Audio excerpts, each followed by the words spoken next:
This is running the MSDB procedure that's SP_update stats. And gosh, this is one of those that we've seen so many times. And what it does is it runs and it updates statistics for all the tables in a database.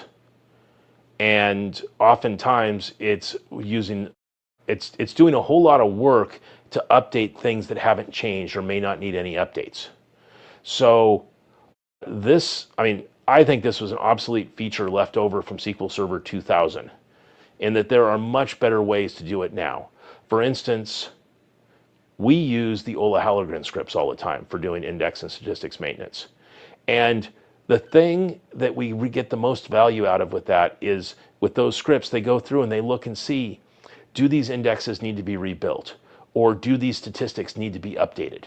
And the key here is with updating statistics, it's a very I/O expensive thing to do. And if you cannot rebuild statistics when it's not needed, you can save a whole lot of I/O on your system. One of the things that we've seen in the real world on this, I've seen it many times, but it was with a medical clinic that they had a pretty good sized database with all their patients. And it was the thing that the doctors and nurses needed every day in order to be able to check people in and go record their vitals and record all the stuff that was done for that patient as they visited the office or the clinic.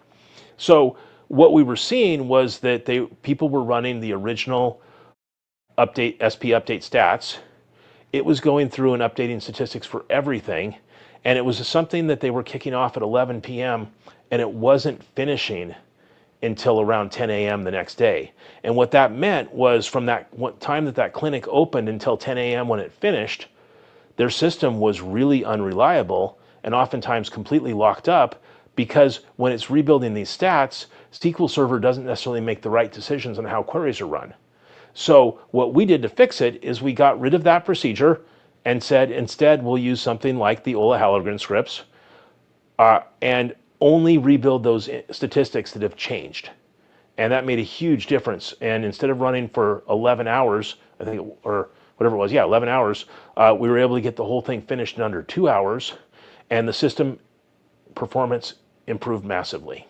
I don't know, Mitch, anything else on that one to add, or did I kind of hit it all there?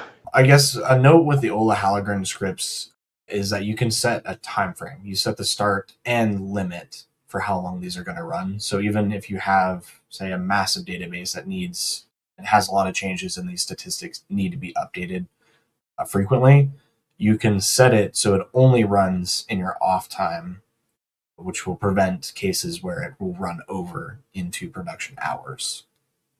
That's a good point. And then if that limit is like 2 hours and it doesn't get everything it needs today, it'll hopefully catch them tomorrow or the next day. Yeah. And you're going to have a lot better performance overall doing it that way than letting it run throughout the whole day to get all those updated. Yeah, that's a good point. Definitely. Thanks for watching. I'm Steve, and I hope you've enjoyed this video. If you like it, please click the thumbs up icon. And if you want to subscribe, click subscribe to our channel and click the bell icon to get notified when we have new videos. All right, have a great day.